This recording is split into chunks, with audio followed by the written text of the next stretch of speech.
Hello दोस्तों, tricks for all students में आप सभी का एक बार फिर से स्वागत है। दोस्तों, आज की इस वीडियो में हम इंडियाज़ फॉरेन पॉलिसी का आपका एक चैप्टर है, एक यूनिट है व्यापार, पर्यावरण, सुरक्षा रणनीति के संबंध में भारत की वार्तालाप की शैली। तो आज हम आपके इस चैप्टर, इस यूनिट के सेकंड लेक्चर को देखेंगे। देखिए दोस्तों, जो फर्स्ट लेक्चर था आपके इस चैप्टर का, उसमें हमने व्यापार को काफ़ी डिटेल में कवर कर लिया था। इंडियाज़ फॉरेन पॉलिसी के अंतर्गत भारत या जो भारत का विश्व के साथ किस तरह का व्यापार वगैरह है, ट्रेड वगैरह के कॉन्टेक्स्ट में जो भी बातें हमें करनी थी, ये जो मतलब टॉपिक था व्यापार का, इसको हमने काफ़ी डिटेल में कवर किया था। और आज ये जो सेकंड लेक्चर है, इसमें हम पर्यावरण और सुरक्षा रणनीति के संबंध में हमें जो भी बातें पढ़नी हैं, इसको हम काफ़ी डिटेल में कवर कर लेंगे, जिससे कि आपका पूरा का पूरा ये जो चैप्टर है वो ख़त्म हो जाएगा। उम्मीद करता हूँ आपको बातें समझ में आ रही हैं, और यही कहूँगा कि वीडियो को पूरा देखना, एंड तक देखना, सारी बातें आपको काफ़ी आसानी से क्लियर हो जाएंगी। तो चलिए आगे बढ़ते हैं और आगे की सारी बातें आपको समझ में आ जाएंगी, तो बस वीडियो को आप एंड तक देखना। तो चलिए अपने टॉपिक को शुरू करते हैं। तो यहाँ पे हम बात करते हैं सबसे पहले पर्यावरण के कॉन्टेक्स्ट में सारी यहाँ पे। तो पर्यावरण के क्षेत्र में वार्तालाप, negotiation in the area of environment. यहाँ हम पढ़ क्या रहे हैं, थोड़ा ये समझ लो। देखो दोस्तों, अब इंडियाज़ फॉरेन पॉलिसी के अंतर्गत अब आप इस टॉपिक में ये बात पढ़ोगे कि भारत किस तरह से विश्व में पर्यावरण को लेकर अपना जो नज़रिया है, अपना जो दृष्टिकोण है, उसे सामने रखता है, या किस तरह से जो पर्यावरण से संबंधित जो कॉन्फ्रेंस हो रही है या जो सम्मेलन हो रहे हैं विश्व भर में, उसमें भारत की क्या भूमिका है, या भारत पर्यावरण को लेकर क्या बातें कहता है, भारत का दृष्टिकोण कैसा है पर्यावरण को लेकर, इन्वायरमेंट को लेकर। ये सारी बातें आपको इस वाले टॉपिक में करनी है या समझनी है। देखिए, जलवायु परिवर्तन और ग्लोबल वार्मिंग अंतर्राष्ट्रीय संबंधों के समकालीन राजनीति के मुख्य कारक हैं। बढ़ते वैश्विक तापमान को ध्यान में रखते हुए अनियमित मानसून पद्धति, बार बार बाढ़ और गिरते जल स्तर दुनिया भर के बुद्धिजीवियों और शिक्षाविदों के लिए आकांक्षाओं का क्षेत्र है। उर्वरक और गहरे बोरवेल के अत्यधिक उपयोग से स्थिति और ख़राब हो रही है। सारी बातें बस आप समझते रहिए, मैं यहाँ पे रीड करके आपको थोड़ा थोड़ा बता रहा हूँ, फिर आपको समझाऊंगा। शीत युद्ध के बाद की अवधि में भारत 1992 के रियो पृथ्वी शिखर सम्मेलन से पहले भी जलवायु परिवर्तन पर संयुक्त राष्ट्र फ्रेमवर्क यूएनएफसीसीसी में प्रमुख वार्ताकार के रूप में एक एक सदस्य बनकर उभरा था। गंभीर चिंताओं का विषय है राजनीतिक प्रतिष्ठान के लिए वैकल्पिक रणनीति पर पुनर्विचार करने के लिए ऐसा वातावरण बनाने में सक्षम नहीं होना जो लोगों को भारत के राष्ट्रीय राजधानी क्षेत्र और अन्य महानगरीय और औद्योगिक केंद्रों में स्वच्छ हवा में सांस लेने में सक्षम बना सके। अब यहाँ पे बात को समझिए। आज अगर हम विश्व भर में देखें, दुनिया भर में अगर हम देखें, तो जलवायु परिवर्तन या जो ग्लोबल वार्मिंग जैसे जो मुद्दे हैं वो बहुत ज़्यादा हमें दिखाई देते हैं।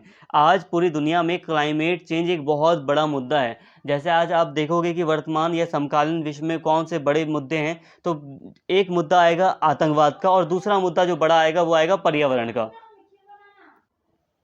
इसके अलावा ह्यूमन राइट्स का मुद्दा है। तो ये अलग अलग मुद्दे हैं, लेकिन यहाँ पे आप बात को समझिए कि समकालीन विश्व में पर्यावरण अपने आप में एक बहुत बड़ा मुद्दा है, जलवायु परिवर्तन भी एक बहुत बड़ा मुद्दा है। आज हम देख रहे हैं ग्लोबल वार्मिंग हो रही है। ग्लोबल वार्मिंग से क्या हो रहा है, जो बर्फ़ है, अटलांटिक जो ओशियन है, या जो ध्रुवीय क्षेत्र हैं, ध्रुवीय क्षेत्र का मतलब नॉर्थ पोल और साउथ पोल, जहाँ पर बड़े बड़े मतलब बर्फ़ के पहाड़ हैं, जब वो पिघलेंगे तो समुद्र में जो पानी का स्तर है, जो लेवल है, वो ऊंचा उठेगा। और वो पिघल क्यों रहे हैं, तो वो पिघल इसलिए ग्लोबल वार्मिंग के कारण वो पिघल रहे हैं। ठीक है, तो ग्लोबल वार्मिंग के कारण यही हो रहा है कि जो अर्थ है वो गर्म हो रही है। अर्थ गर्म हो रही है तो जो बर्फ़ जमी हुई है अर्थ के ऊपर वो पिघल रही है, और पिघलने के बाद बर्फ़ का जो पानी है वो कहाँ जा रहा है, वो समुद्रों में जा रहा है। ठीक है, तो ऐसे में जो समुद्र का लेवल है वो ऊंचा हो रहा है, समुद्र का स्तर ऊंचा हो रहा है। इससे हो रहा ये रहा है कि आसपास जो शहर हैं, समुद्र के किनारे जो शहर बसे हैं, उनके डूबने का खतरा है। जैसे कि मुंबई अगर मान लो यहाँ पर है, और अगर समुद्र का पानी ऊपर उठेगा, और ये समुद्र का पानी फिर कहाँ जाएगा, अगर ऊंचा उठेगा तो जाएगा जहाँ उसको जगह मिलेगी। जब मुंबई नीचे हो जाएगी समुद्र से, तो जाहिर सी बात है कि ये जो पानी है समुद्र का, वो मुंबई जैसे शहरों को डुबा देगा। तो बहुत सारे शहर हैं जो नदी की मतलब समुद्र के किनारे बसे हैं। न्यूयॉर्क हो गया, लंदन हो गया, मुंबई हो गया, और कई बहुत बड़े विकसित जो शहर हैं आपको दिखाई दे जाएंगे। तो कई सारे द्वीपीय देश हैं जैसे कि मालदीव वगैरह। तो ये इन सब के लिए बहुत बड़ा खतरा है ग्लोबल वार्मिंग। तो ग्लोबल वार्मिंग तो एक हिस्सा है क्लाइमेट चेंज का। इसके साथ ही बहुत तरह से आपको क्लाइमेट चेंज देखने को मिल जाएगा आज के टाइम पर। आज हम देख रहे हैं जो मानसून वगैरह है उसमें बहुत अनियमितताएं हैं। अनियमितताएं मतलब होता है, पहले जो मानसून था वो निश्चित हुआ करता था। आज आप देखिए ना कि मतलब पूरे विश्व के स्तर की बात कर रहे हैं तो अब हर जगह बिल्कुल कंफर्म नहीं होता कि जो बारिश है वो हर साल उतनी ही हो या कम ज़्यादा हो सकती है। ऐसा कोई हम एग्जैक्ट कुछ नहीं कह सकते। देखिए पहले क्या था हमारा, अगर हम भारत का ही कॉन्टेक्स्ट लें तो मानसून पहले कितना नियमित था। हालांकि कई बार अनियमित रहा है, लेकिन फिर भी अगर हम कुछ लगातार कुछ सालों से देखें तो इसमें काफ़ी ज़्यादा अनियमितताएं आई हैं।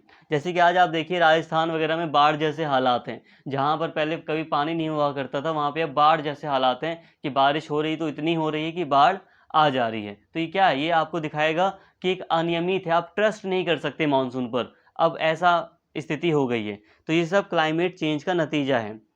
कई बार जब बारिश होनी चाहिए तो सूखा पड़ जा रहा है, और कई बार बारिश वक्त से पहले हो जा रही है। तो ये सारी आपको घटनाएं देखने को मिल रही हैं। इस तरह आज के टाइम पर पूरे वर्ल्ड में पर्यावरण का मुद्दा एक बहुत बड़ा मुद्दा है, और इसी पर ध्यान देने के लिए विश्व स्तर पर जितने भी देश हैं वो सभी आसपास आ रहे हैं, एकजुट हो रहे हैं, वो सभी एक साथ मिलकर काम करने को तैयार हो रहे हैं। ठीक है, जाहिर सी बात है, क्योंकि सिंपल सी बात है, अगर ग्लोबल वार्मिंग होगी, अगर अगर क्लाइमेट चेंज होगा, अगर पॉल्यूशन होगा, तो इससे किसी एक देश को नुकसान नहीं होगा, पूरे अर्थ को नुकसान होगा, पूरे अर्थ के लिए खतरा है ये।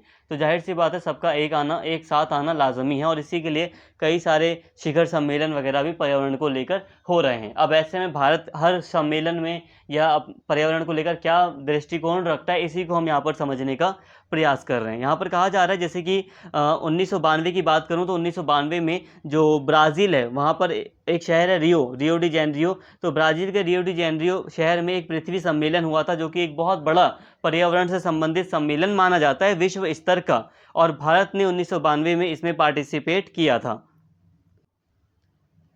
तो ये शीत युद्ध के बाद एक बहुत बड़ा सम्मेलन था पर्यावरण को लेकर। लेकिन हाँ, भारत ने 1992 से पहले भी कई सारे सम्मेलनों में पार्टिसिपेट किया था। जैसे कि संयुक्त राष्ट्र के अंतर्गत एक सम्मेलन हुआ था, जैसे कि संयुक्त राष्ट्र फ्रेमवर्क सम्मेलन UNFCCC। तो इसमें भी भारत एक प्रमुख वार्ताकार के रूप में उभरा। प्रमुख वार्ताकार के रूप में मतलब कहने का यह है कि जब भारत विश्व बिरादरी में बैठता है, विश्व कम्युनिटी में बैठता है, तो भारत कैसे बात करता है, ये होता है वार्ताकार का मतलब। प्रमुख वार्ताकार का मतलब कि भारत बढ़ चढ़कर पार्टिसिपेट करता है। अभी कुछ समय पहले भी ऐसी मीटिंग्स वगैरह हो रही थी पर्यावरण को लेकर। गंभीर चिंताओं का विषय ये तो आपको समझा ही दिया, लगभग वही है। लेकिन हाँ, यहाँ पे चिंता का विषय यह है कि अभी भी ऐसी कई सारी रणनीतियाँ नहीं बनाई जा सकी हैं, या ऐसी रणनीतियों का अभाव है जिससे कि भारत में हम पॉल्यूशन वगैरह को कम कर सकें। तो आज हम महानगरों में आज भी हम देख रहे हैं कि काफ़ी ज़्यादा पॉल्यूशन वगैरह भारतीय महानगरों में होता है। सबसे महत्वपूर्ण बात यह है कि संसद और राज्य विधानसभाओं के लिए प्रत्येक आम चुनाव राजनीतिक दलों के घोषणा पत्रों में कल्याणकारी मुद्दे शामिल हैं। 1990 के दशक की शुरुआत में भारत ने कहा कि कार्बन डाइऑक्साइड उत्सर्जन की उच्च प्रति व्यक्ति आय बढ़ती ग्लोबल वार्मिंग के लिए जिम्मेदार है। देखिए दोस्तों, भारत ने कहा कि कार्बन डाइऑक्साइड है, इसका जो उच्च स्तर का जो उत्सर्जन है, इससे क्या हो रहा है, इससे ग्लोबल वार्मिंग हो रही है। तो 1990 में भारत ने भी अपना दृष्टिकोण बिल्कुल साफ किया। भारत ने कहा कि जो ग्लोबल वार्मिंग है इसका एकमात्र कारण यही है, एक बहुत बड़ा जो कारण है वो ये है कि जो कार्बन डाइऑक्साइड है इसका उत्सर्जन प्रति व्यक्ति बहुत ज़्यादा बढ़ चुका है। ठीक है, प्रति व्यक्ति बहुत ज़्यादा बढ़ चुका है। और ये भी याद रखना, भारत ने प्रति व्यक्ति पर इतना जोर क्यों दिया। प्रति व्यक्ति पर भारत इतना जोर इसलिए दे रहा है क्योंकि अगर मैं बात करूं भारत की, तो आप खुद भी कह सकते हैं कि भारत भी काफ़ी ज़्यादा कार्बन डाइऑक्साइड का उत्सर्जन करता है। लेकिन यहाँ पे ध्यान देना, जब आप बात करोगे भारत के लोगों की कि हर भारत का नागरिक कितना ज़्यादा कार्बन डाइऑक्साइड का उत्सर्जन कर रहा है, तो वो लो होगा कंपैरिजन अगर हम करें वेस्टर्न देशों से। ठीक है, अगर अमेरिका के नागरिक से अगर आप तुलना करोगे तो भारत के नागरिक काफ़ी कम कार्बन डाइऑक्साइड का उत्सर्जन करता है। अभी आगे आपको सारी बातें समझाऊंगा, लेकिन यहाँ पे भारत ने 1990 के दशक में अपना यहाँ पे दृष्टिकोण साफ तौर पर रखा था कि जो ग्लोबल वार्मिंग हो रही है इसके लिए जो जिम्मेदार है वो है उच्च स्तर का कार्बन डाइऑक्साइड का उत्सर्जन, जो कि प्रति व्यक्ति बहुत ज़्यादा हो गया है। इसने विभिन्न देशों के लिए विभेदित दृष्टिकोण की मांग की। दूसरे शब्दों में पर्यावरणीय मुद्दा मुद्दों के प्रति प्रतिक्रिया विकसित और विकासशील देशों से भिन्न होनी चाहिए। इस प्रयास से बहुत पहले दुनिया के कई शहरों में कई सम्मेलनों का आयोजन किया गया था। आर्द्र भूमि पर 1971 का रामसेर सम्मेलन 1971 में ईरान में आयोजित किया गया था, जिसमें भारत 1975 में एक पार्टी बन गया था। देखिए दोस्तों, हम बात करें तो 1990 के दशक से कई सारे पहले भी सम्मेलन हुए थे, जहां पर भारत एक प्रमुख वार्ताकार के रूप में शामिल हुआ था। जैसे कि 1971 में एक रामसेर सम्मेलन हुआ था। ये किस लिए हुआ था? तो ये आर्द्र भूमि के लिए हुआ था, आर्द्र भूमि के संरक्षण के लिए। अब ऐसा कई सारा वेटलैंड होता है। वेटलैंड मतलब ऐसा लैंड जो मतलब लगभग पानी में भीगा रहे। तो कई सारी ऐसी ज़मीनें होती हैं जो लगभग पानी में भीगी रहती हैं या पानी में डूबी रहती हैं। तो वो भी एक ज़मीन होती है, आर्द्र भूमि होती है, ज़्यादा पानी होता है किसी भूमि में, तो उसके संरक्षण के लिए ये एक सम्मेलन हुआ था। इसमें भारत ने पार्टिसिपेट किया था और 1975 में भारत भी इसका एक सदस्य बन गया था। पार्टी का मतलब यहाँ पर सदस्य है। अब यहाँ पे बात को समझिए।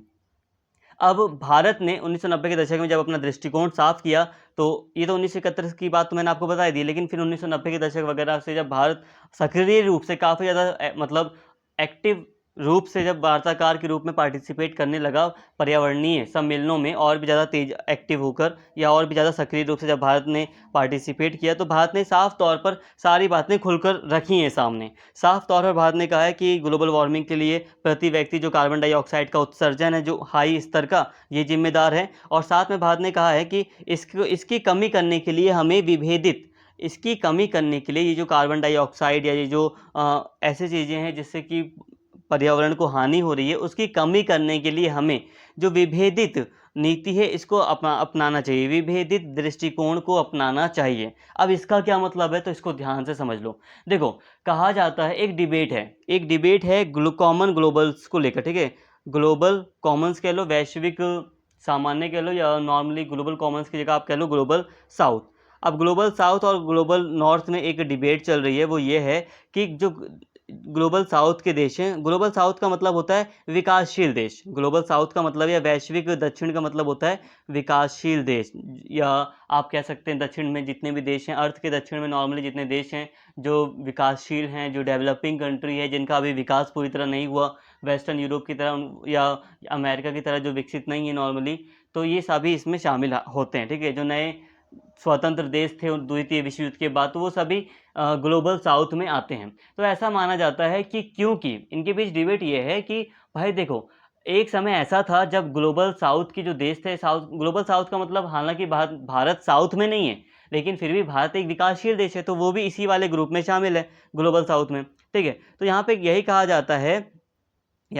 जाता है ग्लोबल साउथ में कि देखो भाई, जो नॉर्थ के देश रहे हैं, स्पेशली जो यूरोप है, अमेरिका है, जो विकसित देश हैं, स्पेशली जो पूरी तरह विकसित देश हैं, इन्होंने एक टाइम ऐसा था, बहुत ज़्यादा इन्होंने पॉल्यूशन किया, बहुत ज़्यादा इन्होंने संसाधनों का यूज़ किया, और जब हमारे संसाधनों की यूज़ की बारी आ रही है, तब ये कह रहे हैं कि आप पॉल्यूशन या जो भी कार्बन डाइऑक्साइड है इसका स्तर कम करो। मतलब ये है कि देखो, जाहिर सी बात है यार, जो यूरोप है, जो वेस्टर्न जो कंट्री हैं, इन्होंने कई सारे देशों को गुलाम बनाकर रखा था, एक समय ऐसा था, और उस समय इन्होंने बहुत ही ज़्यादा अंधाधुंध संसाधनों का यूज़ किया, पेड़ काटे या फैक्ट्रियाँ लगाई, औद्योगिकरण किया, इंडस्ट्रियलाइजेशन किया अपने अपने देशों में। अब ये काफ़ी विकसित हो चुकी हैं। तो यहाँ पे यही कहा जाता है कि भाई ये इन्होंने तो अपना विकास कर लिया, लेकिन अब जब हमारी बारी आई, जो विकासशील देश हैं, जब उनकी बारी आई, तब ये जो अमीर देश हैं, ये जो विकसित देश हैं, वो अब कह रहे हैं कि आप सभी को, मतलब हम सभी को पर्यावरण की रक्षा करनी चाहिए। तो भारत कह रहा है नहीं, हम सभी को पर्यावरण की रक्षा तो करनी है, लेकिन यहाँ पर हमें विभेदित दृष्टिकोण अपनाना है। विभेदित दृष्टिकोण का मतलब यह है कि जो विकसित देश हैं वो ज़्यादा एक्टिव रहेंगे, और जो कम विकसित देश हैं वो कम एक्टिव रहेंगे। कहने का मतलब यह है, जो विकसित देश हैं वो ज़्यादा फंड वगैरह देंगे, उनकी जिम्मेदारी बनती है कि वो ज़्यादा फंड दें और थोड़ी बहुत छूट भी दें। जो साउथ के जो देश हैं, मतलब जो विकासशील देश हैं, उनको थोड़ा सा छूट भी दें कई सारे मामलों में। तो ये सारी चीज़ें हैं, आपको आगे और समझ में आएंगी। पहला पृथ्वी सम्मेलन, जिसे अन्यथा पर्यावरण और विकास पर संयुक्त राष्ट्र सम्मेलन या रियो शिखर सम्मेलन के रूप में जाना जाता है, 1992 में ब्राज़ील के रियो डी जेनेरियो में आयोजित किया गया था। जलवायु परिवर्तन पर प्रसिद्ध संयुक्त राष्ट्र फ्रेमवर्क कन्वेंशन प्रतिभागी देशों द्वारा अपनाया गया था। देखिए दोस्तों, 1992 में एक बहुत ही प्रमुख शिखर सम्मेलन हुआ था पर्यावरण के कॉन्टेक्स्ट में। पर्यावरण से संबंधित एक बहुत बड़ा सम्मेलन था जिसे नॉर्मली पृथ्वी सम्मेलन कहा जाता है। अगर आपने हो सकता है पहले स्कूल टाइम पर भी थोड़ा बहुत पढ़ा हो इसके बारे में, ठीक है। इसे आप पृथ्वी सम्मेलन भी कह सकते हो, रियो शिखर सम्मेलन भी कहा जाता है, संयुक्त राष्ट्र सम्मेलन भी पर्यावरण और विकास पर, इन्वायरमेंट एंड डेवलपमेंट पर संयुक्त राष्ट्र सम्मेलन भी इसे कह दिया जाता है। तो ये सारी बातें थी। 3 प्रमुख दस्तावेज जैव विविधता का पर सम्मेलन, मरुस्थलीकरण का मुकाबला करने के लिए सम्मेलन और एजेंडा 21 शिखर सम्मेलन के परिणाम हैं। देखिए दोस्तों, पृथ्वी सम्मेलन का ही प्रभाव था कि जिसके कारण कई सारी घोषणाएं की गई, जैसे कि एजेंडा 21 की घोषणा की गई थी। एजेंडा 21 में कई सारी मतलब नॉर्मली 21 बातें थी जिसको फॉलो करना था सभी देशों को, ताकि हम पर्यावरण की रक्षा कर सकें। एजेंडा 21, एजेंडा 21 सतत विकास पर एक वैश्विक कार्य करना योजना घोषित करता है, जिसका उद्देश्य राष्ट्र द्वारा अक्षर और भावना के साथ लागू किया जाना है। ठीक है, जो एजेंडा 21 है या एजेंडा 21 है, ये सतत विकास यानी कि आप ऐसा विकास कीजिए जिससे नुकसान भी कम हो और फायदा मतलब हाँ, आप हमेशा आगे बढ़ते रहें। कहने का मतलब है सतत विकास का मतलब है कि बिना पर्यावरण को नुकसान पहुंचाए हम पर्यावरण का यूज़ करें। और इसके साथ ही एजेंडा 21 के अंतर्गत ये प्रावधान थे कि इसे ज़मीनी स्तर पर अच्छे से लागू किया जाए और भावनात्मक रूप से भी लोगों को समझा बुझा कर भी इसके लिए प्रेरित किया जाए। तो ये सारी चीज़ें थी। हाल ही में COP 26 2021 में स्कॉटलैंड के ग्लासगो में संपन्न हुआ था। संयुक्त राज्य अमेरिका यूएस जो नवंबर 2020 के बाद से पेरिस समझौते COP 21 से बाहर था। 2020 में राष्ट्रपति बदलाव, वहाँ पर जब चुनाव हुए राष्ट्रपति बदलाव हुआ तो फिर COP 26 में लौट आया। अब वह 2050 तक कार्बन नेट जीरो प्राप्त करने के लिए प्रतिबद्ध है, जबकि चीन और भारत को क्रमशः 2060 और 2070 तक इस लक्ष्य को प्राप्त करना है। पार्टियों का पहला सम्मेलन COP हालांकि जर्मनी में आयोजित किया गया था। क्योटो प्रोटोकॉल या COP जो जापान में 1997 में आयोजित किया गया था, कुछ मामलों में महत्वपूर्ण है। पहले उदाहरण में सदस्य देशों के लिए अंतर्राष्ट्रीय कानूनी रूप से बाध्यकारी संधि थी। यहाँ पे बात को समझिए दोस्तों। अब COP का मतलब आप सिंपल से यही समझिए, COP एक सम्मेलन है जो समय समय पर होता रहता है। इस सम्मेलन में जो पार्टी मतलब जो सदस्य देश हैं वो आपस में सम्मेलन करते हैं और पर्यावरण से संबंधित जो भी मुद्दे हैं उन पर बातचीत कर एक ऐसा प्लान बनाते हैं जिससे कि दुनिया भर में पर्यावरण को काफ़ी हद तक सुरक्षित रखा जा सके। आपको एक बात जानकर एक अच्छी चीज़ यहाँ पर एक सकारात्मक चीज़ दिखाई देगी। अभी फ्रांस के द्वारा जो फ्लाइट होती थी, जो मतलब एरोप्लेन का जो सफ़र था, उसको काफ़ी हद तक इंटरनली कम किया गया है। जैसे कि बहुत ही छोटी छोटी दूरी पर भी फ्रांस में कई बार प्लेन का यूज़ किया जाता था। तो जो एरोप्लेन का यूज़ था छोटी दूरियों के लिए, इस पर फ्रांस में प्रतिबंध लगाया गया है या इसको मतलब हटा दिया गया है इस व्यवस्था को। इसकी जगह मतलब जो रेलवे वगैरह है, जो ज़मीनी स्तर पर जो ट्रांसपोर्टेशन है, इसको बढ़ावा देने का प्रयास किया गया। और ये सब इसलिए किया गया है ताकि पर्यावरण को थोड़ा कम क्षति हो, क्योंकि कई सारे जो पर्यावरणविद थे, पर्यावरण से संबंधित जो जानकार व्यक्ति थे, उनकी सलाह के बाद ही ये कदम फ्रांस की सरकार के द्वारा उठाया गया। आई होप समझ में आया होगा आपको कि जो छोटी दूरियों के लिए जो एरोप्लेन की सेवाएं थी उसको बंद कर दिया गया है फ्रांस में, कि जो बहुत ज़्यादा छोटी ही दूरी की जो सेवाएं हैं उन पर रोक लगा दी गई है या उनको बंद कर दिया गया है पूरी तरह। और जो मतलब थोड़ी दूर की हैं, जहाँ पे थोड़ा वक्त लगता है, तो उनके लिए जो एयर सर्विस है उसको शुरू किया गया है या उसको जारी रखा गया है। तो इससे समझ सकते हैं कि पर्यावरण का मुद्दा कितना डे बाय डे बढ़ता जा रहा है। अब यहाँ पे आप देख सकते हैं, तो COP आपको समझ में आ गया। अब स्कॉटलैंड में हुआ था COP 26 जो था स्कॉटलैंड में हुआ था। पहला जो COP था वो जर्मनी में आयोजित हुआ था। देखो, COP का मतलब यही है पार्टियों का पहला सम्मेलन। ठीक है, पार्टियों का सम्मेलन मतलब सदस्य देशों का सम्मेलन, कॉन्फ्रेंस ऑफ पार्टीज, ये होता है COP की फुल फॉर्म। अब यहाँ पर कहा जा रहा है कि अब जो USA था, संयुक्त राज्य जो अमेरिका था, वो नवंबर 2020 के बाद से जब फ्रांस की राजधानी पेरिस में COP 21 जो सम्मेलन हुआ था, इसमें अमेरिका ने खुद को बाहर रख लिया था। लेकिन जब वहाँ पर फिर सरकार वगैरह में बदलाव हुआ, तो फिर जब सरकार बदल गई वहाँ की, तो उसके बाद जो COP 26 हुआ था उसमें अमेरिका वापस से इस COP का मेंबर बन गया। और अमेरिका 2050 तक अपना जो भी कार्बन का जो भी उसका मतलब उत्सर्जन है, इसको जीरो नेट नेट जीरो मतलब इसको बिल्कुल जीरो करने के लिए प्रतिबद्ध है कि वो बिल्कुल भी कार्बन उत्सर्जन नहीं करेगा। काफ़ी हद तक जो औद्योगिकरण के द्वारा या किसी भी तरह से जो कार्बन उत्सर्जन है उसको बिल्कुल जीरो करने का प्रयास करेगा वो धीरे धीरे करके। कब तक? उसका टारगेट 2050 तक का है, और भारत को भी टारगेट दिया गया है, चीन को भी टारगेट दिया गया है। और चीन को टारगेट दिया गया है 2060 का, 10 साल एक्स्ट्रा है चीन के लिए, और भारत के लिए अमेरिका की तुलना में 20 साल एक्स्ट्रा दिए गए हैं।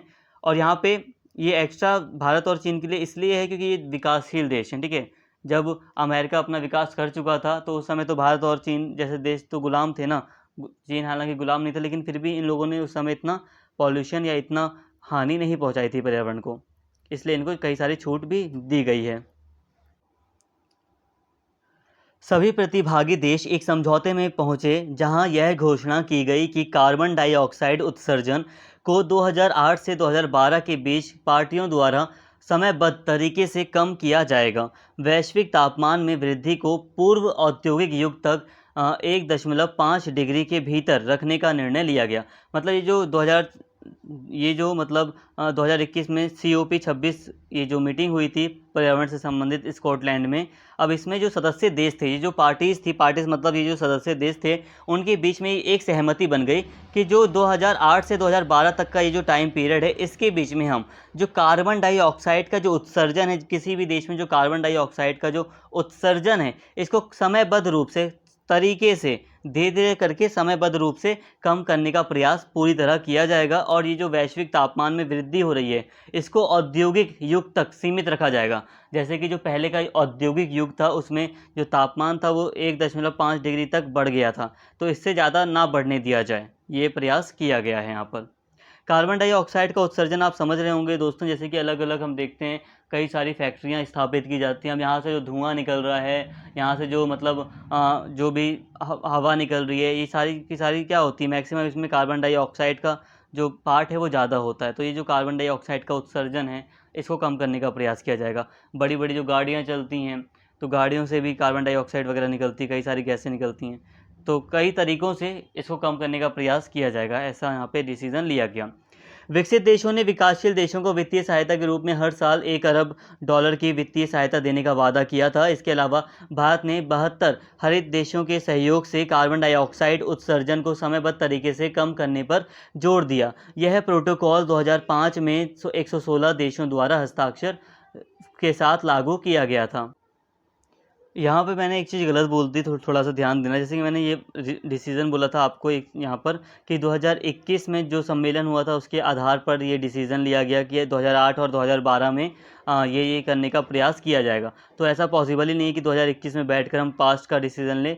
तो ये 1997 के बाद की बात हो रही है कि 1997 के बाद या 97 में जो सम्मेलन हुआ था उसमें ये डिसीज़न लिया गया था, ठीक है। यहाँ पे थोड़ा सा गलत बोल दिया मैंने, इसको अब मैंने सुधार दिया है। और ये वाली बात जो है 1997 के कह लो या उसके बाद जो भी सम्मेलन हुआ था उसमें ये डिसीज़न लिया गया था।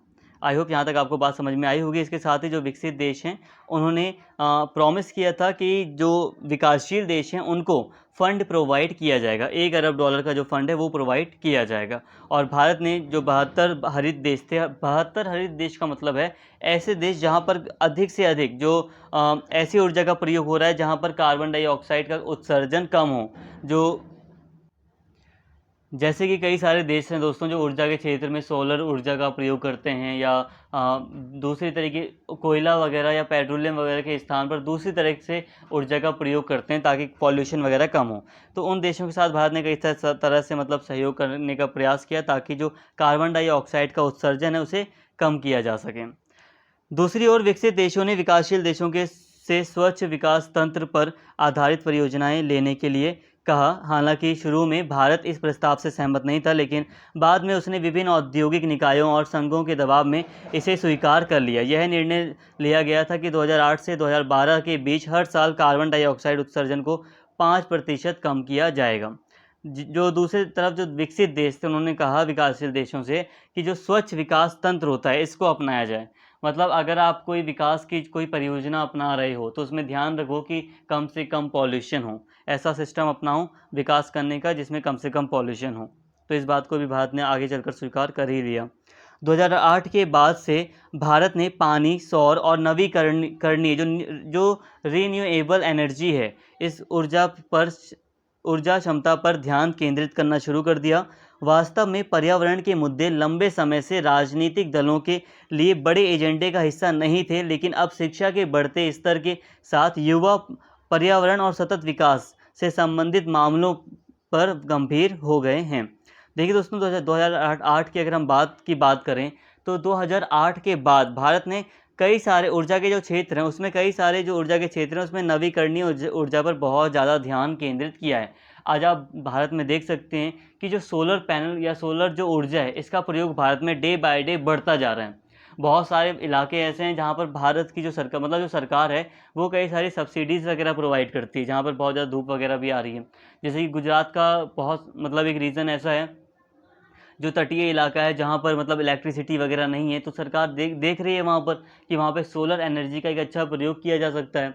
तो वहाँ पर सरकार के द्वारा कई बार सब्सिडीज़ वगैरह देकर भी सोलर पैनल्स या सोलर सिस्टम्स मतलब प्लान वहाँ पे मतलब लगवाए जा रहे हैं। तो इससे क्या हो रहा है, इससे यही दिखाई दे रहा है कि जो नवीकरणीय ऊर्जा है इस पर सरकार ज़्यादा ध्यान दे रही है।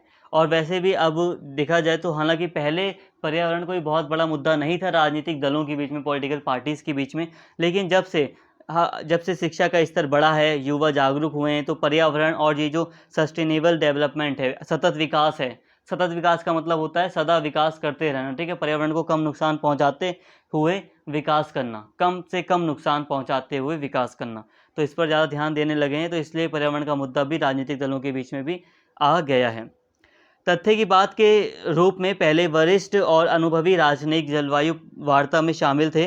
पिछले कुछ समय से व्यक्तिगत राजनीति और संबंध को विभिन्न पर्यावरण सम्मेलनों और शिखर सम्मेलनों में बातचीत का हिस्सा माना जा रहा है। 2007 में इंडोनेशिया के बाली, 2009 में कोपेनहेगन और 2011 में डरबन कहाँ पर, दक्षिण अफ्रीका में कई दौर की बातचीत आयोजित की गई थी। अब देखिए, यहाँ पे यही कहा जा रहा है कि पहले नॉर्मली जो बड़े बड़े जो मतलब जानकार व्यक्ति थे, पर्यावरणविद थे, जो मतलब इन्वायरमेंटलिस्ट थे, उन्हीं के बीच में नॉर्मली ये मुद्दा था पर्यावरण का या जलवायु पर जो वार्ताएं होती थी, ये मुख्य जो पुराने अनुभवी जो राजनयिक वगैरह थे उनके बीच में हुआ करते थे। लेकिन आज ये काफ़ी ज़्यादा नॉर्मल हो गई हैं। लाइक अगर एक कोई भी किसी भी देश का मंत्री किसी दूसरे देश में जा रहा है तो वो भी पर्यावरण की बात कर रहा है। जैसे कि आपने देखा होगा कि आप शुरू से अगर आप देखें, नॉर्मली आप फर्स्ट क्लास से ही ले लो, फर्स्ट क्लास से लेकर आप 12th क्लास तक देखो, 12th क्लास के बाद भी आप देखना कि जो पर्यावरण का टॉपिक है आपको पढ़ाया जा रहा है,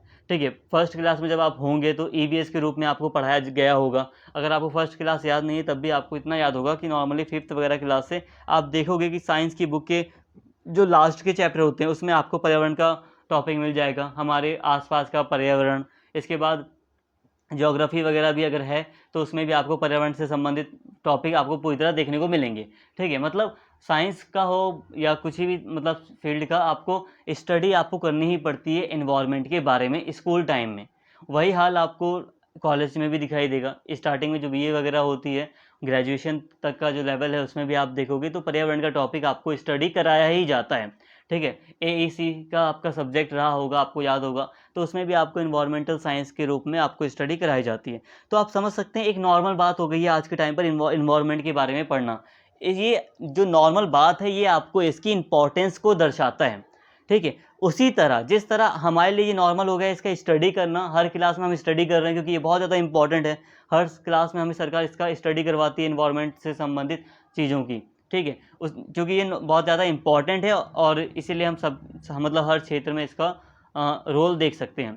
और वही चीज़ आपको विश्व स्तर पर भी आज दिखाई देगी। आज आप विश्व स्तर पर देखिए, वर्ल्ड लेवल पर आप देखिए, कोई भी जब दो बड़े नेता आपस में मिल रहे हैं तो इन्वायरमेंट की बात कर रहे हैं, वो क्लाइमेट चेंज की बात कर रहे हैं।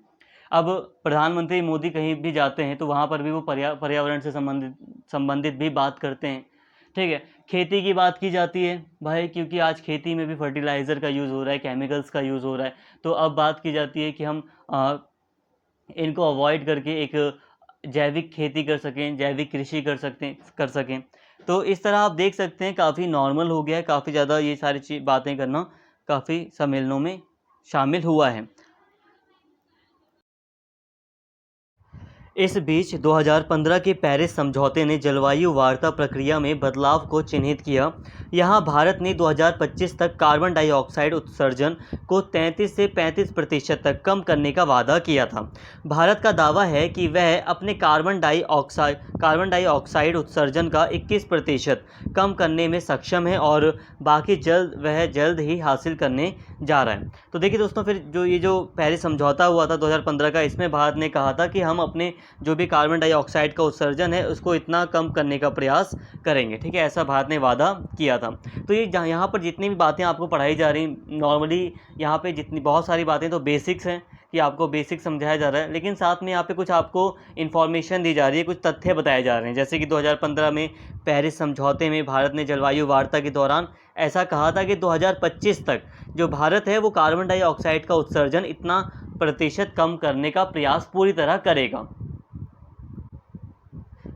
तो हो सकता है ये जितने भी ऐसे पॉइंट हैं वो आपको थोड़ा सा इरिटेटिंग लगेंगे, आपको लगेगा कि क्या यार हर एक पॉइंट को याद करना है। तो देखिए दोस्तों, ऐसा नहीं है कि आपको हर एक पॉइंट को याद करना है। अगर 10 पॉइंट हैं तो आप 8 याद कर लीजिए, कोई दिक्कत नहीं है, आपका पूरा ही माना जाएगा। लेकिन अगर आप तब भी नहीं कर पा रहे हैं तो आप समझ लो, जरूरी नहीं कि आप बिल्कुल A to Z मतलब बिल्कुल जैसा यहाँ पे लिखा है वैसे ही लिखो, आप हल्का हल्का समझ लो, तब भी आप काफ़ी अच्छे से अपना आंसर राइटिंग कर पाओगे। ठीक है, तो यहाँ पे अगर आप समझ भी लेते हो हल्का हल्का तो वो भी काफ़ी होगा। नवंबर 2020 में विश्व नेताओं के साथ एक समीक्षा सम्मेलन में प्रधानमंत्री ने यह स्पष्ट किया कि भारत ने नवीकरणीय स्रोत से 168 गीगावाट बिजली का उत्पादन किया है। गीगावाट का मतलब यहाँ पे बिजली को नापने की जो मतलब यूनिट है उसे हम वाट के हिसाब से नापते हैं। तो गीगावाट एक बहुत बड़ी यूनिट है बिजली की। तो 168 गीगावाट बिजली भारत ने जो उत्पादित की है वो किससे की थी? नवीकरणीय स्रोतों से, ऐसे स्रोतों से जो नवीकरणीय हैं, जैसे कि सोलर जो एनर्जी है उससे, या वाटर एनर्जी है जो, या ऐसे रिसोर्सेज हैं जिससे हम दोबारा से एनर्जी प्राप्त कर सकते हैं। तो जो नवीकरणीय स्रोत है उससे भारत ने इतनी बिजली तैयार की थी। ऐसा प्रधानमंत्री ने 2020 में जो सम्मेलन हुआ था, समीक्षा सम्मेलन, उसमें बताया था। इसका लक्ष्य 2030 तक अपने उत्पादन को 450 गीगावाट तक बढ़ाना है। अब भारत का लक्ष्य है कि जो नवीकरणीय स्रोत हैं एनर्जी के या ऊर्जा के, जो नवीकरणीय रीन्यूएबल जो रिसोर्सेज हैं, जैसे कि सनलाइट्स के थ्रू एनर्जी बनाना, ठीक है, हवा के द्वारा जो एनर्जी बनती है, विंड मिल वगैरह के बारे में आपने सुना होगा, ठीक है, या कई दूसरे भी तरीके हैं नवीकरणीय, जैसे कि वाटर हो गया। तो इनसे जो एनर्जी बनती है, ठीक है, उसे हम कहते हैं रीन्यूएबल एनर्जी, मतलब ये दोबारा से हमें प्राप्त हो जाएगी। ठीक है, ये नवीकरणीय स्रोत हैं, ये ख़त्म नहीं होंगे इतनी जल्दी। जैसे पेट्रोल और अगर हम कोयले की बात करें तो ये ख़त्म भी हो जाएंगे और साथ में इनसे पॉल्यूशन भी होता है। तो नवीकरणीय स्रोत काफ़ी बेटर होते हैं एनर्जी के लिए। तो भारत नवीकरणीय ऊर्जा की ओर बढ़ रहा है काफ़ी तेज़ी से, और भारत का लक्ष्य है कि 450 गीगावाट तक बिजली का उत्पादन किया जाए नवीकरणीय स्रोत से 2030 तक। पेरिस समझौता मूल रूप से वित्तीय सहायता, तकनीकी सहायता और कार्बन व्यापार में सहायता प्रदान करने के लिए सहमत हुआ। दुर्भाग्य से अधिकांश वादों को ना तो पूरा किया गया है और ना ही विकसित देशों की ओर से प्रतिबद्धता दिखाई गई है। तो देखिए दोस्तों, इस समझौते में, पेरिस समझौते में, ये जो मीटिंग हुई थी, पेरिस सम्मेलन वगैरह ये जो हुआ था 2015 का, इसमें कई सारे वादे किए गए थे, कई सारे समझौते किए गए थे, कई सारे सहयोग की बातें की गई थी। लेकिन हकीकत में जो बातें हुई थी वो ज़मीनी स्तर पर अभी तक सही से लागू नहीं हो पाई है। जैसे कि अगर हम दूसरे जो देश है, यहाँ तक कि अगर हम भारत को भी देखें तो कई सारी यहाँ पर अभी कमियाँ हैं। यहाँ पर भी जैसा भारत ने वादा किया था बिल्कुल एग्जैक्ट भारत वो काम नहीं कर पा रहा है। ठीक है, यहाँ पे भारत की तरफ से भी यहाँ पे एक तरह कदम बढ़ाना है अभी। ठीक है, और साथ में जो विकसित देश हैं जिन्होंने कई सारे वादे किए थे, तो इनकी तरफ से भी कोई अपने वादों को सही से पूरा नहीं किया गया। जैसा कि देखिए, जो विकसित देश हैं, जो डेवलप्ड कंट्री हैं, ये ना ये अपनी नीतियों को बदलती रहती हैं। यहाँ पर देखिए, जो विकसित देश हैं ये अपनी नीतियों को समय अकॉर्डिंग बदलते रहते हैं। अब वो विकसित देश पहले कह रहे थे कि चलो ठीक है, हम थोड़ा बहुत दे देंगे मुआवजे के तौर पर, हम फंड देंगे थोड़ा बहुत जो भी था इनका, ठीक है, लेकिन अब ये उससे पीछे हट रहे हैं काफ़ी ज़्यादा। अब डे बाय डे और भी जितने भी सम्मेलन होते हैं उसमें विकसित देश काफ़ी हद तक पीछे हट जाते हैं। तो ये सारी चीज़ें भी हमें दिखाई देती हैं। इसके साथ ही 2014 में एनडीए के सत्ता में आने, एनडीए का मतलब वर्तमान समय में जो गवर्नमेंट है 2014 से है, तो 2014 में एनडीए के सत्ता में आने के बाद से प्रधानमंत्री ने पर्यावरण को साफ करने के लिए कई कदम उठाए हैं। स्वच्छ भारत भारत के राष्ट्रपिता महात्मा गांधी की जयंती पर 2 अक्टूबर को शुरू की गई एक ऐसी पहल है जिसके कई व्यापक आयाम हैं। तो देखिए दोस्तों, अगर हम बात करें 2014 के बाद तो जो सरकार आई है प्रधानमंत्री के नेतृत्व में, कई और भी पर्यावरण से संबंधित जो इश्यूज़ हैं उनको उजागर करते हुए पर्यावरण से संबंधित कई सारे कदम उठाए गए हैं। ठीक, जैसे जैसे हम देख रहे हैं कि पर्यावरण का जो मुद्दा है वो गंभीर बनता जा रहा है, वैसे वैसे जो सरकारें हैं वो पर्यावरण को लेकर काफ़ी ज़्यादा सजग या सक्रिय होती जा रही हैं। लाइक यहाँ पे हम देखते हैं कि भारत में स्वच्छ भारत मिशन के तहत कई सारी साफ़ सफाई से संबंधित कार्यक्रम हमें दिखाई देते हैं। इसका उद्देश्य न केवल भारत को खुले शौच से मुक्त बनाना बल्कि 2022 तक एकल उपयोग वाले प्लास्टिक पर प्रतिबंध लगाने का वादा किया गया था।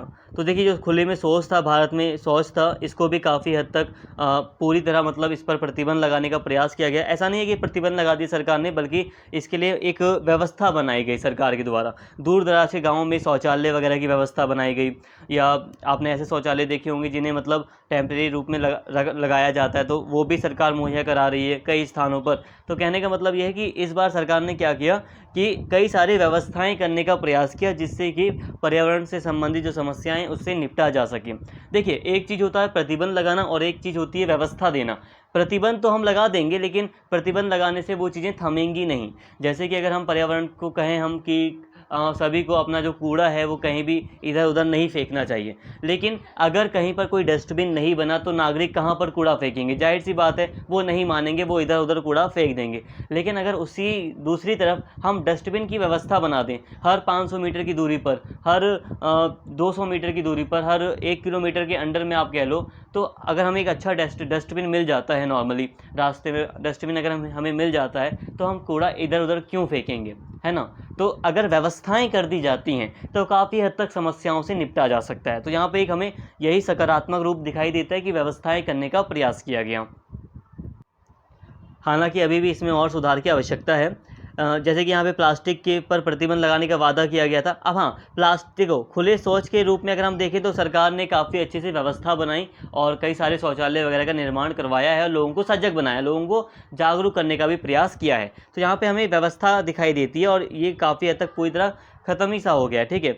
लेकिन अगर हम बात करें प्लास्टिक की, तो सरकार ने प्लास्टिक के ऊपर प्रतिबंध लगाने का वादा किया था 2022 तक, और ऐसा हुआ भी था। लेकिन ये हकीकत में ज़मीनी स्तर पर नहीं हो पाया। क्यों नहीं हो पाया? क्योंकि प्रतिबंध तो लगा दिया, लेकिन उसका विकल्प क्या था? विकल्प नहीं था ना हमारे पास, कोई व्यवस्था नहीं की गई। पॉलीथीन के अलावा या जो प्लास्टिक है इसके अलावा अगर हमारे पास कोई अच्छा ऑप्शन होता तो हम इसका यूज़ क्यों करते हैं? तो इसीलिए अभी इस पर ये जो प्रतिबंध लगाने का वादा था ये पूरी तरह अभी लागू नहीं हो पाया। कई नीतिगत पत्र, जागरूकता अभियानों और भाषण में सरकार द्वारा इसका पूर्वाभ्यास किया जा रहा है। इसी तरह का प्रयास प्रधानमंत्री ने 2019 में 5 अगस्त को अपने स्वतंत्रता दिवस के भाषण में किया था। मतलब आप देखोगे कि कई बार भाषण में या जो नेता हैं, प्रधानमंत्री हैं या जो सरकार है, वो कई बार प्लास्टिक जैसी चीज़ पर प्रतिबंध लगाने की बार बार बातें कर रही है, लेकिन अभी तक इसमें कुछ कार्य नहीं किया गया है। सरकार के बड़े प्रमुख कार्यक्रमों में से एक माने जाने वाले उजाला योजना के तहत यह गरीब महिलाओं को मुफ्त में एलपीजी कनेक्शन का प्रदान कर रहा है।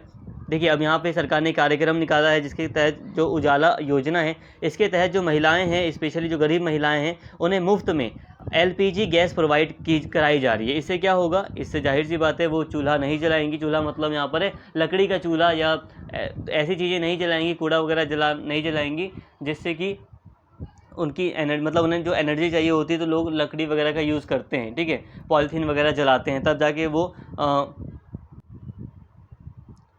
वो मतलब जो यूज़ मतलब एनर्जी है जो उसे ले पाते हैं। लेकिन जब एलपीजी गैस उन्हें प्रोवाइड करा दी जाएगी तो वो लकड़ी क्यों जलाएंगे, ठीक है। इससे धुआं वगैरह भी नहीं होगा, जिससे महिलाओं को या एनवायरनमेंट को फ़ायदा ही होगा। महिलाओं पर विशेष ध्यान देने के साथ सरकार का उद्देश्य उन्हें धुएं से मुक्त करना है, जो काफ़ी हद तक उनके स्वास्थ्य और बच्चों को भी प्रभावित करता है।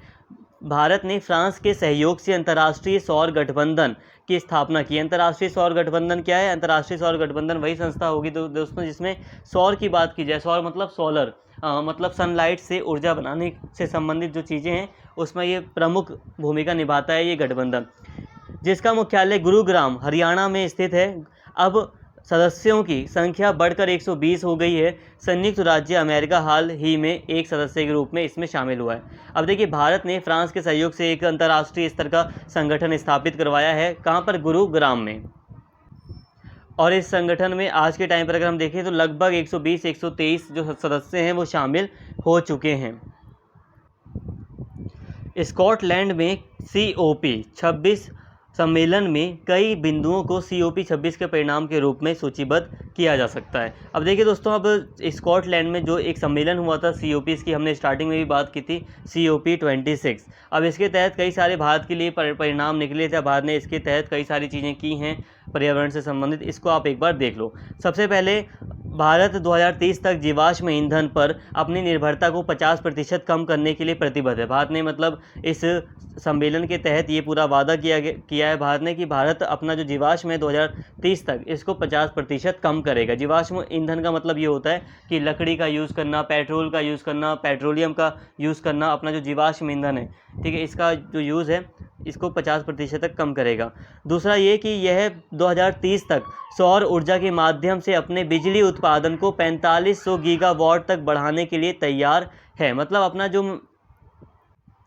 नवीकरणीय ऊर्जा के माध्यम से, स्पेशली यहाँ पे सौर ऊर्जा है, सौर ऊर्जा के माध्यम से जो बिजली का उत्पादन है इसको बढ़ाकर 4500 गीगावाट तक बढ़ाने का पूरा प्रयास भारत के द्वारा किया जाएगा। भारत ने ये वादा किया है या भारत इसके लिए प्रतिबद्ध है।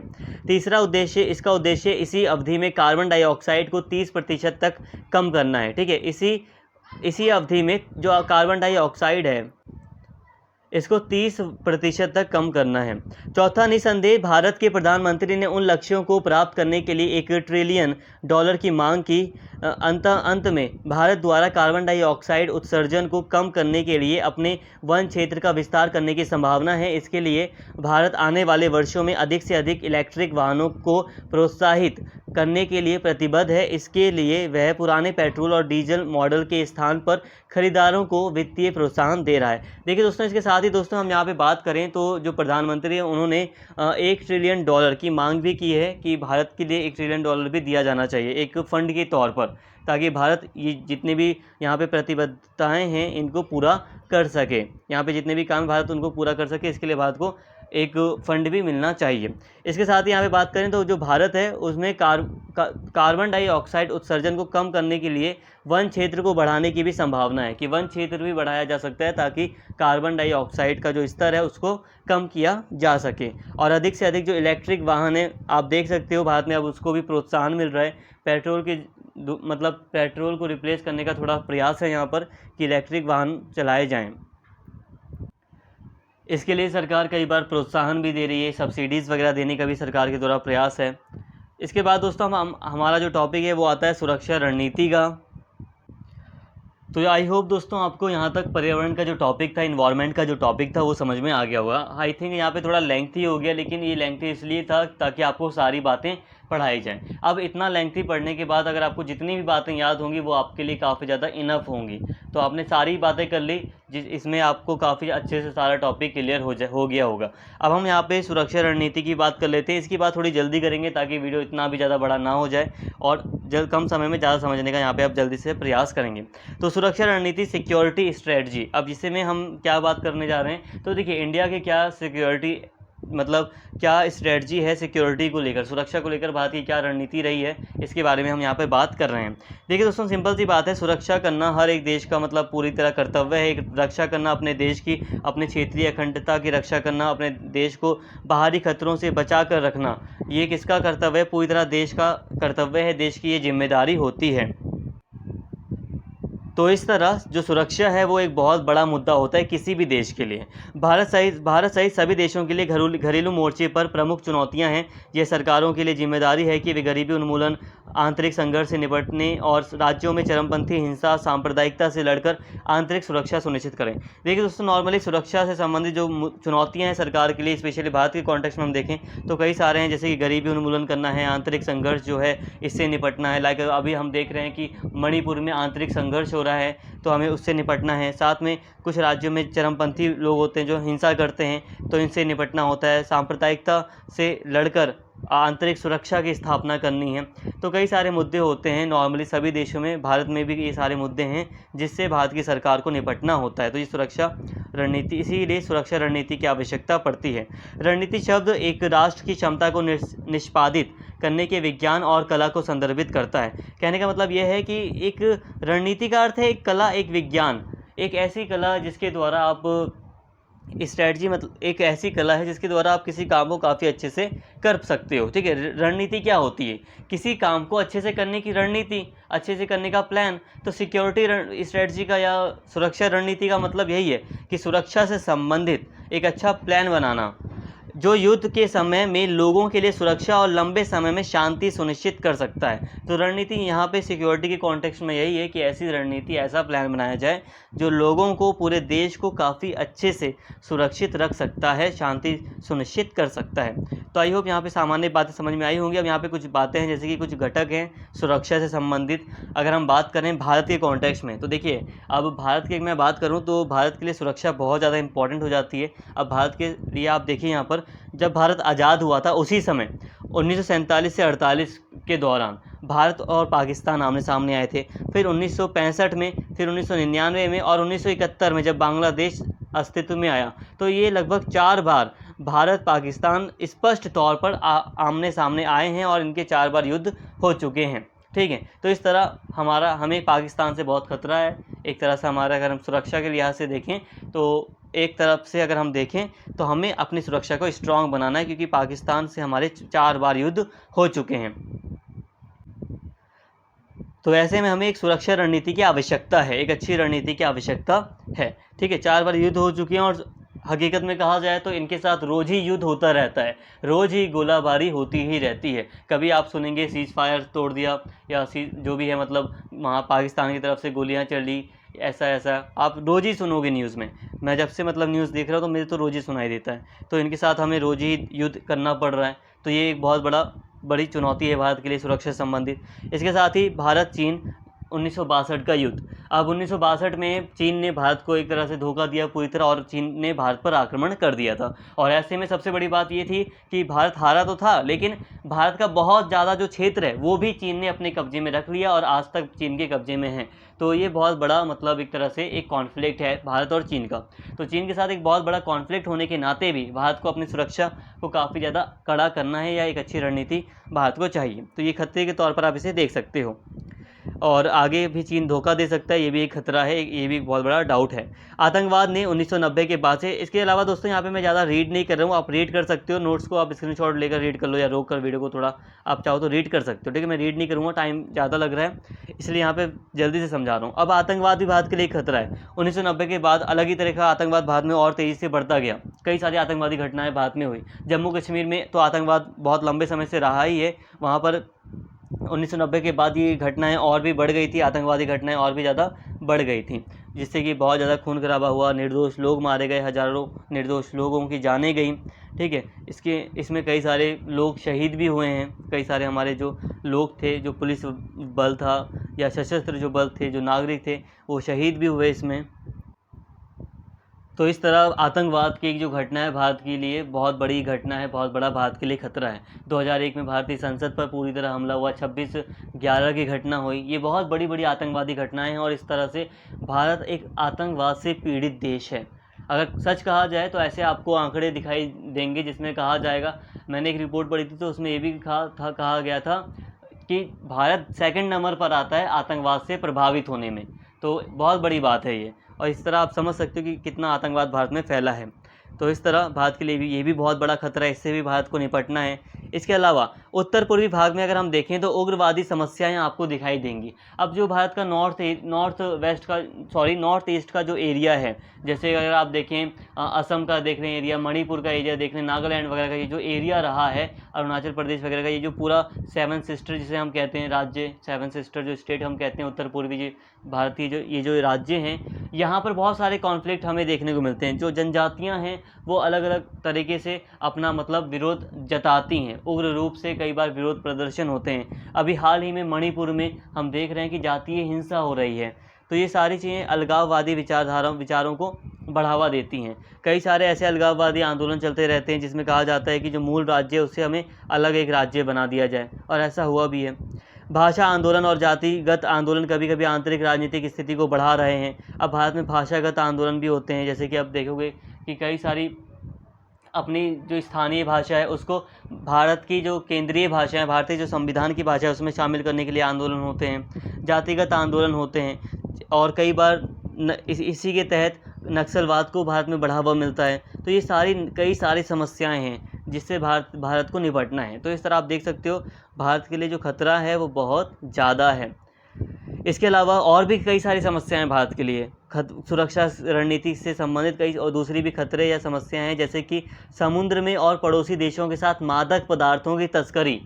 अब तस्करी भी होती है, स्मगलिंग वगैरह भी होती है, तो this is also a danger thing. ठीक है, तो ये भी एक खतरा है, तो इसलिए भारत को सुरक्षा रणनीति बनानी है। अफ़गानिस्तान में तालिबान चरमपंथियों द्वारा सत्ता पर कब्जा, ये सकारात्मक। इसके अलावा दोस्तों देखिए, समुद्र और मतलब आसपास ये जो स्मगलिंग हो रही है, और अफ़गानिस्तान में जो आतंकवादी जो ग्रुप था पहले तालिबान, अब उसका यहाँ पे राज हो गया है, उसकी सत्ता स्थापित हो गई है। तो ये सारी जो चीज़ें हैं वो भारत के लिए अच्छी नहीं हैं, ये भारत के लिए कोई सकारात्मक संकेत नहीं है। ठीक है, ये चिंता का विषय है भारत के लिए। इसके अलावा भारत की लंबी तट रेखा हिंद महासागर में डिएगो गार्सिया में अमेरिका की उपस्थिति, दक्षिण प्रशांत भाग में चीन द्वारा बढ़ती गतिविधियां, निरंतर असुरक्षा और बाहरी खतरों के लिए असुरक्षित हैं।